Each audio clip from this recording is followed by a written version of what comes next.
Everyone on Telegram. Hello everyone, I'm here to guide you how you can tag everyone on Telegram. So for that you have to make sure that you have the latest version of your Telegram app. If you don't have, you have to go to your Play Store or Apple Store. Then you have to search for the Telegram on the search bar here. Then you have to search for the Telegram here. Once you have searched for the Telegram, you have to update the latest version of your Telegram app. Once you have updated your app, you have to go and open up your app and log in to your account. So on the search bar, you have to write the mention bot here. Mention bot here. So here you have to go for the @ mention bot and you have to go and start your chat here.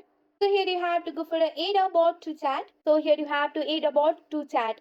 So here you have to select your group. Go for one of the group and go for the manage group and go for the right click option. So here you have to mention the bot as admin. Go for the right click which is on the top right.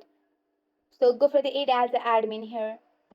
So here you can see that you have added the mention bot. You have to go back, go for that group, and once you have in that group, go for your profile and go for the edit option. So go for your group profile and go for the edit option and you have to scroll down.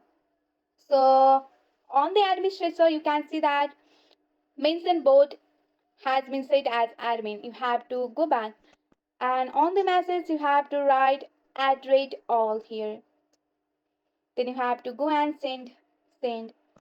So with the help of this process, you can easily tag everyone on your Telegram. That's it for today. If you like this video, please hit that like button and subscribe for more. I will see you in the next one. Thank you.